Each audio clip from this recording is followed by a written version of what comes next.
Sup, Gary? Your proposal at today's draft meeting was the bomb. Looks like it was a serious hit with the guys, too. Higher-ups included. You really killed it this time. Thanks, Alan. I couldn't have done it without you, though. Without your constant help and support. That proposal would have never been submission ready.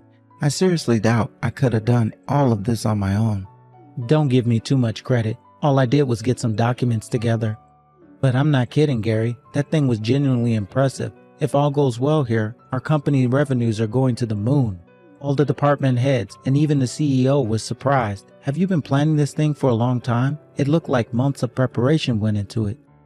Well, I came up with a rough idea for a pretty long time ago, but I kind of felt like it sucked, so I just sat on it for ages. I guess you can call it a lack of confidence. Without you finding all those documents and encouraging me to go the distance with it, it probably would have stayed that way forever. Your talent are wasted on you, my dude. I wish I had brains to come up with ideas like that. Quit it, bro. It was just a fluke, I swear. Besides, I could never pull in better sales numbers than you. You're a beast when it comes to shifting merch. That's why I was so surprised when you did so much to help me.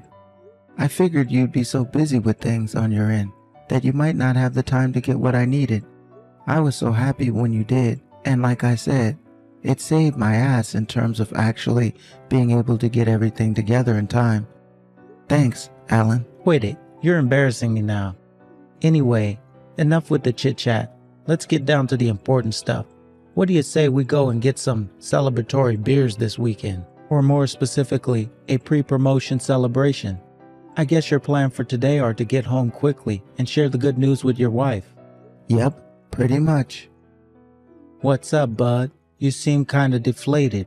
Aren't you looking forward to telling your wife? No, I am looking forward to it. She'll probably be pleased.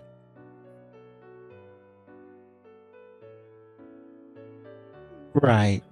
And not probably. Of course she will. Anyway, I'm gonna find a nice bar for us to head out to at the weekend. Leave it with me. Cool, thanks. Don't mention it, alright? See you at the office tomorrow, pal. Gary, hello? What's going on? When I got to the office, there was a letter on your desk. What's going on?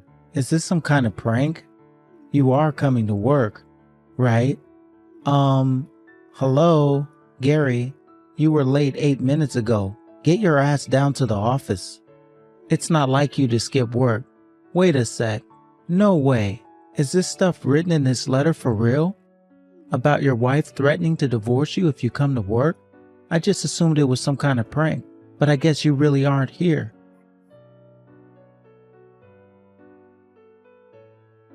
Hello? You're worrying me now, buddy. Can you see my messages? Is something wrong? Respond when you see these messages. Is this Alan? It's Gary's wife. There's something I need to talk to you about, Alan. Gary's wife? It looks like he didn't show up to work today. Did something happen? Yes, that's what I was hoping to talk to you about. I need to ask a favor of you. You'll find his letter of resignation on his desk. Would you mind taking it out and handing it in to the appropriate person? The appropriate person? I'm not sure exactly who that is in this situation. Do you mean the president? Yes, my husband's going through some mental health issues at the moment, and he's far too anxious to be at work. So please, Alan, we're counting on you. Whoa, hang on a sec, would you? How could you expect me to hand in Gary's resignation to the company president without even hearing from the man himself, whether that's actually what he wants? This is a big decision, and it's not something that can easily be undone if I do it. Are you really Gary's wife? Yes, I am. Can't you read or something? That's what I just told you, isn't it? Sure, but with all due respect, I'd just be taking your word for it. That's not enough for me to make a judgment on this. Besides, why does Gary want to resign in the first place? Things were going so well for him here. He wants to resign because he doesn't want to carry on working there, obviously. That is generally what resignation means, you know. After all, your company is full of brain-dead morons, isn't it? The only reason I'm able to message you now is because Gary gave me your number. How else would I have gotten it? Would that not have been obvious to you if I didn't say it? Thanks for proving my previous statement about the average IQ at your office. Even still, I can't go ahead with something so major based on a sudden bunch of messages from someone I've never met. I don't care what you say. You can be as rude, arrogant, disdainful towards me and the people at this company as long as you like, but I won't be handing in Gary's resignation on his behalf. If he wants it handed in so bad, tell him he needs to come in and do it himself. Goodness me, just how much of a brain-dead moron are you, Alan? It's precisely because he can't do that we're messaging you, Einstein. My patience is wearing thin with you now. Will you hurry up and do as you're told before you and me have a falling out? Why can't he do it himself? At the very least, he must have came into the office first thing this morning before anyone else, right? To put this so-called resignation letter on his desk. My husband doesn't feel up to seeing anyone right now. He's too anxious. It doesn't take a genius to figure out he must have been having some kind of trouble at work. Could it be perhaps that someone there was bullying him and made him stop wanting to do his job? No, absolutely not. I can categorically state that that's not what happened. Everyone here loves Gary, higher-ups and workers alike. That goes for the guys in our department and the company as a whole. I've never heard of him being involved in any trouble here. Zero. Zip. Everyone loves him? Now I really have heard it all. You don't have to try and cover for him. I am his wife, you know. I know everything. And what's that supposed to mean? That he's a useless, good-for-nothing social misfit who's no good for anyone for anything. Go on, admit it. I bet he causes trouble for you all at the office pretty much every day, doesn't he? Don't hold back. You can be honest with me, Alan. I'm sure you know it would be in everyone's best interests if you helped him to quit. What the hell? Are you sure you're not making some kind of misunderstanding here? You cannot be talking about the same Gary. Sure, maybe he's not the most proactive when it comes to suggesting new ideas or pushing things forward, but when it comes to the fundamental understanding of the way things work here and the mechanisms behind our business strategies, there's no one more knowledgeable than Gary.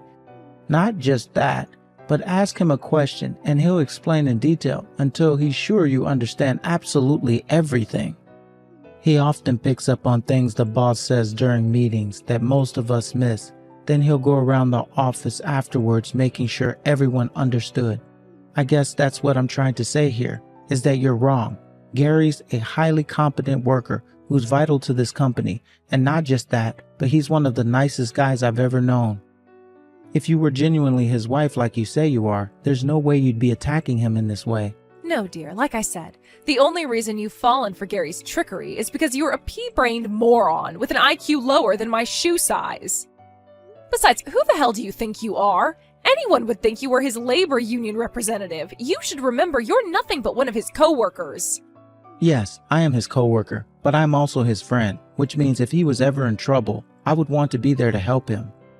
There's no way I'm handing in this letter of resignation based on the dubious claims of a complete stranger who messaged me out of the blue, slandering and denigrating him. You really are a grade A hypocrite. What's the weather like up there on your high horse, Mr. Perfect? Would you like a sainthood? Should I start calling you Jesus? Do you have any idea how much my husband slacks off at home? Huh? Despite the fact that he should cook my dinner as soon as he gets home from work, he never does any such thing. He doesn't do the laundry, he doesn't wash the pots, he doesn't clean the house. Instead, he pathetically attempts to do it all in one go on his days off. I don't think I need to tell you how filthy that means our house gets. He obviously has no intention of fulfilling his obligations to his family. Hang on a second. If my memory serves me correctly, I'm pretty sure I remember Gary telling me his wife was a stay-at-home housewife a little while back. Do you have a job? No. Huh? I despise the notion that it's a woman's job to do the housework. But sadly, patriarchal notions of male chauvinism and the oppression of women are woven just as deeply into the fabric of society as they ever were. The idea that women should be in the kitchen is parochial and antiquated, an anachronism. I mean, come on, don't you think it's strange? The idea that we should be the ones who do the cooking and cleaning just because we're women? Hang on a second. It's not that I think women should do all that stuff just because they're women. Wait, are you telling me Gary does literally everything? He both works full-time and does all the cooking, cleaning, and housework? Of course he does. It's a man's job to provide for the woman, and that includes at home, too. He's the one who got down on one knee and begged me to marry him. He's the one who made me change my surname. Surely this is the least he can do for me in return. Forgive me for asking this, but are you forcing your wife to do all of the housework? No, I'm still single. I knew it. How did I know? You must give off single energy. With old-fashioned ideas like yours, you'll never find a girl who wants to marry you. Me, I wouldn't want a man who thinks like you if you paid me $1 million. It looks like the conversation went a little off track. For the time being, would you just tell Gary to get in touch with me when he can? I'd really like to discuss what happened today with him directly. I'm afraid that's not going to be possible. You see, Gary's phone broke yesterday. All right. Well, can you tell him to stop by my house then? I can't do anything without hearing what his wishes are in all of this. Not happening. Excuse me? Why not? Rather he does end up quitting his job or not. Surely you understand it would be irresponsible to go ahead with this without speaking to him first. If you're really Gary's friend, as you seem to be claiming you are, then I suggest you start having a little more consideration for his feelings. I've made his wishes abundantly clear, and if you choose to continue willfully ignoring that, then you're nothing but an enemy. You won't be seeing my husband at the office anymore, all right? You can do this, Alan. We're counting on you. What? Quit ignoring everything I say. I am not handing in that letter.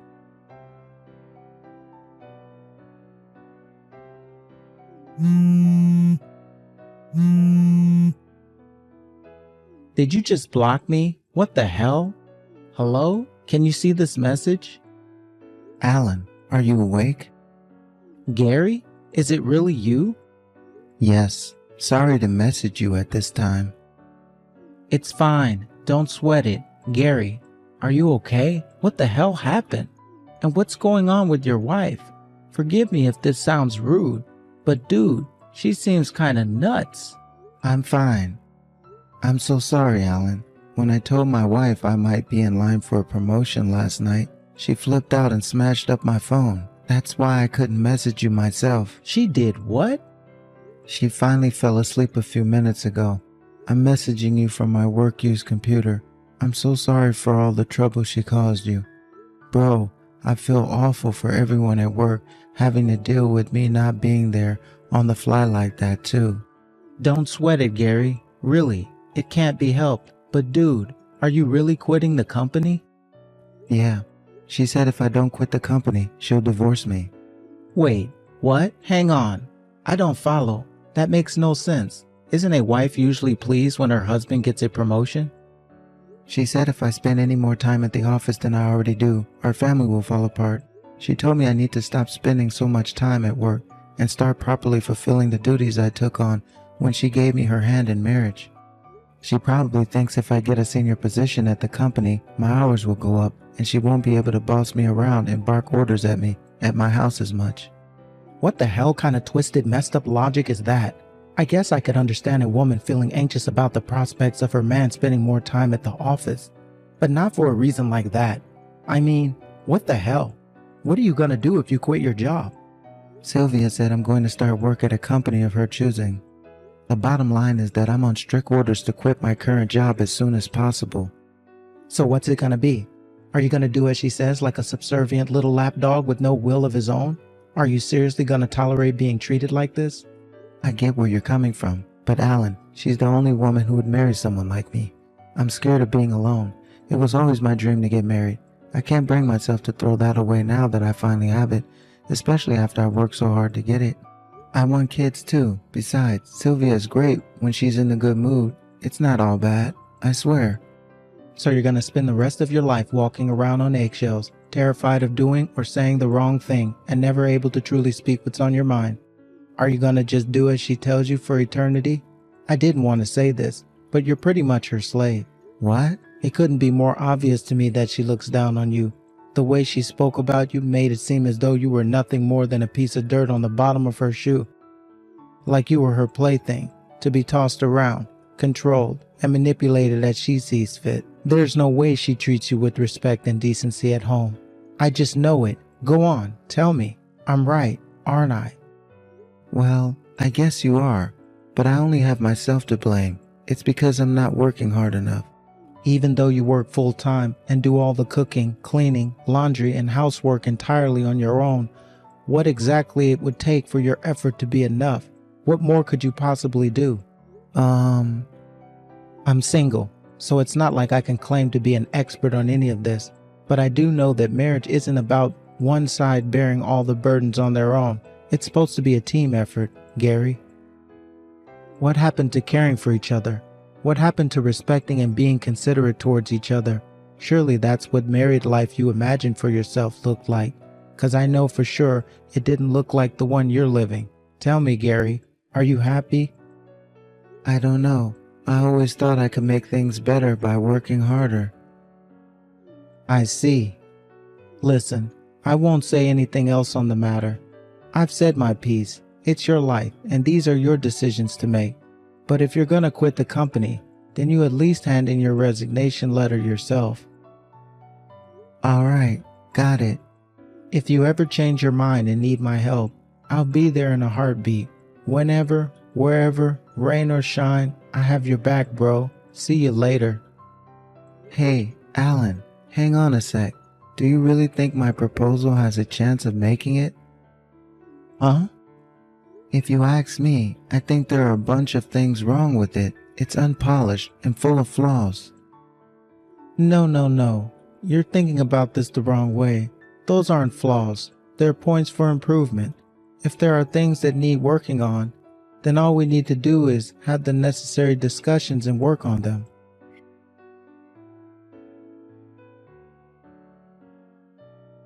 Anyway, weren't you about to quit the company 5 seconds ago?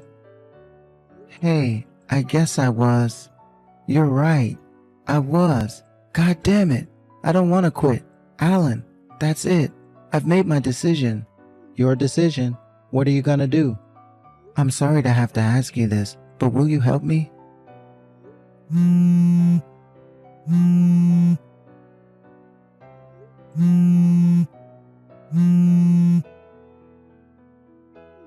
Gary, where are you right now?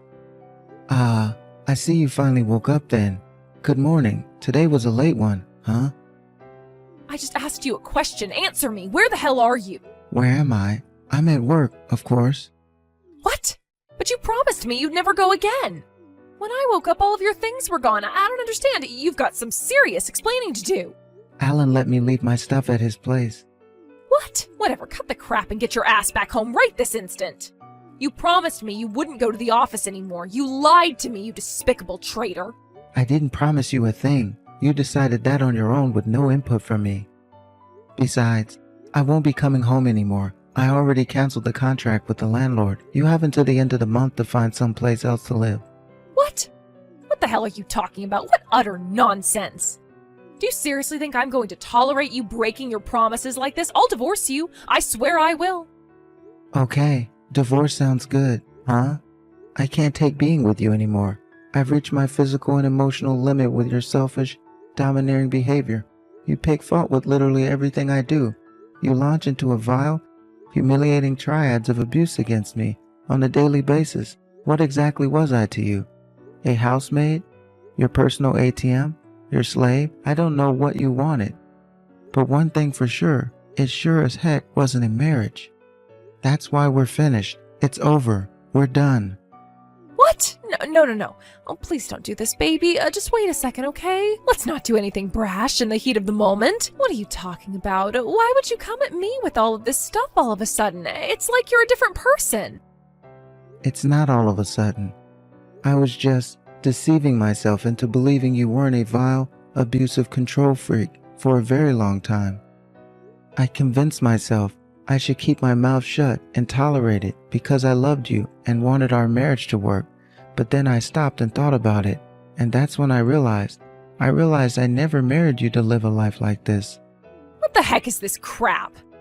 Just how dumb and irresponsible can you be? Am I speaking to a child? Adults don't just give up the moment they don't get their way. That's how 3-year-olds behave.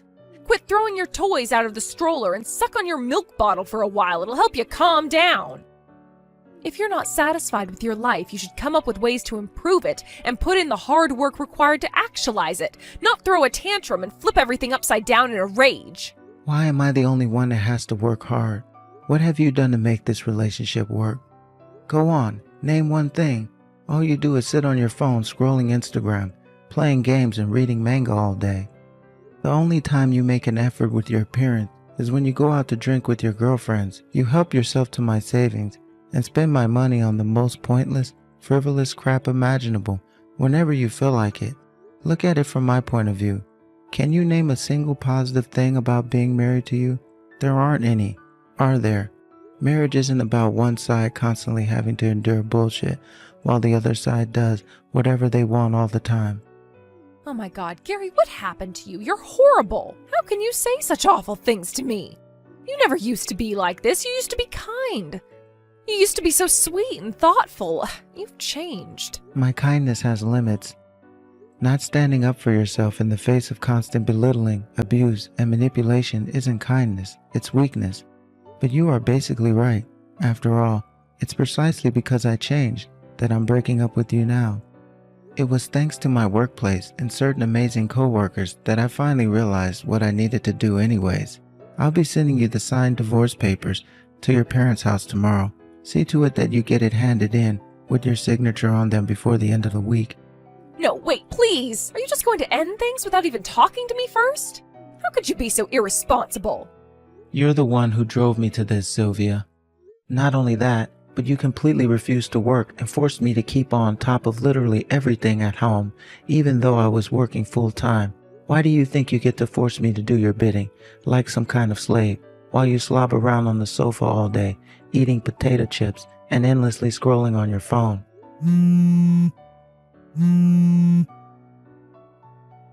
Gary, please, I admit I was in the wrong. Please, will you forgive me? I swear I'll start doing the housework from now on, all of it. You'll never have to wash another plate again for as long as you live. Please, just rethink the divorce.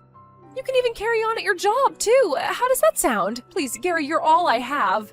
I can change. I swear I'll work hard. I swear.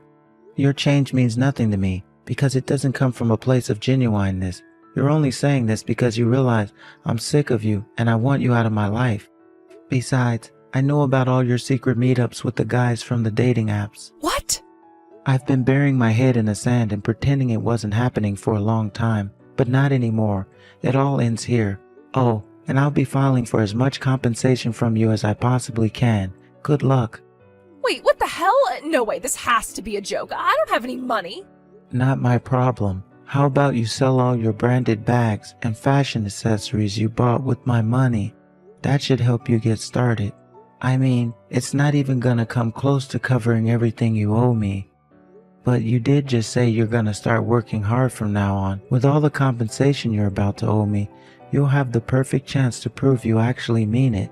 HQ, barging past security and kicking down the door of an empty meeting room in a desperate bid to find her husband. Naturally, security weren't gonna let that slide. Within less than 30 seconds, she was in a chokehold on the floor and the cops were on their way. Even after being let out of bail, she kept on showing up outside the office every day. She soon stopped showing up once the boss stormed outside in a rage and yelled in her face at the top of his lungs how much money she owed him for the door she kicked down. Gary's divorce went by without a hitch thanks to all the proof he had of his wife's cheating, not to mention the mountain of chat logs demonstrating what an abusive control freak she was. In the end, Sylvia was ordered to pay him a hefty sum in compensation. Gary tells me that these days she's working as a cleaner while living at her parents' place under the strict supervision of her father, who used to be a military commander and is known for his strict temperament and harsh discipline. Her days now consist of working 14-hour shifts to come up with the monstrous amount of compensation she owed her ex-husband. Now that it's behind him, Gary can finally laugh about the whole ordeal. When the divorce went through, he joked that his ex-wife finally had the opportunity to make up for sitting around on her butt all those years. When he made his comeback at the office, he worked so hard it was like he was possessed, and his already good reputation at the company soared to heights previously unimagined. Since coming back, he's a lot more cheerful and proactive than before. As for our friendship, we're closer than we've ever been. I say friendship, but it's more like we're half rivals, half best buddies. All in all, Gary is happier and more optimistic than I've ever seen him. I can honestly believe that getting rid of Sylvia was the best move he ever made. No one needs Sylvia in their life.